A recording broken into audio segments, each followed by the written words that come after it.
ભરૂચના દયાદરા રોડ ઉપર આજે ખનન માફિયાઓની દાદાગીરી નજરે પડી હતી અને તે પણ એક ગાડીવાળાની દાદાગીરી। અત્યારે ઉલ્લેખ કરવો રહ્યો કે ભરૂચ જિલ્લામાં ખાણ માફિયાઓ એટલે કે ખનીજ ચોરી કરતા કે ખનીજ બેફામ રીતે વહન કરતા કે ખોદકામ કરતા આ ખનીજ માફિયાઓની દાદાગીરી એ હદ વટાવી છે। તેઓ ભરૂચ જિલ્લાના ખાણ ખનીજ વિભાગના અધિકારીઓને કંઈ ગણકારતા જ નથી। તેઓને મન આ ખાણ ખનીજ ખાતાના અધિકારીઓ એક સામાન્ય પટાવાળા જેવા જ છે।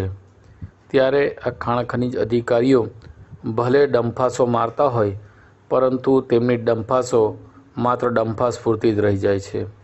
ત્યારે ભરૂચ જિલ્લાના ખાણ ખનીજ વિભાગના અધિકારીઓને આજે એક માહિતી મળી હતી કે એક ડમ્પરમાં ગેરકાયદેસર રીતે રેતી લઈ જવામાં આવી રહી છે, જેથી પોલીસની જેમ જ તેમણે પણ આનો પીછો શરૂ કર્યો અને ખાણ ખનીજ ખાતાના અધિકારીઓની ગાડી દયાદરા ગામ તરફ દોડી આવી।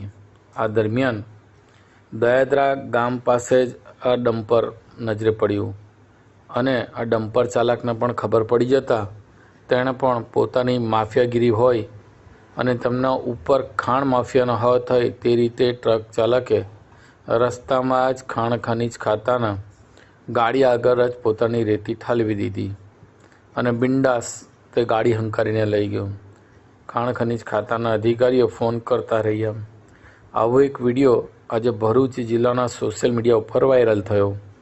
ત્યારે આજે ખબર પડી કે ખાણ ખનીજ ખાતાના અધિકારીઓને પટાવાળા સમજતા ખાણ માફિયાઓ કેટલી ઊંચી પહોંચ ધરાવે છે। હવે તેઓ સીધા જ ગાંધીનગર ફોન કરતા હોય તેવું લાગી રહ્યું છે અને તેવી ચર્ચાઓ પણ શરૂ થઈ છે। ભરૂચના ખાણ ખનીજ વિભાગના અધિકારીઓ હવે જોવાનું રહ્યું કે આ તેમની ગાડી આગળ રેતી ઠાલવનાર ડમ્પર ચાલક તેના માલિક સામે શું પગલાં લે છે।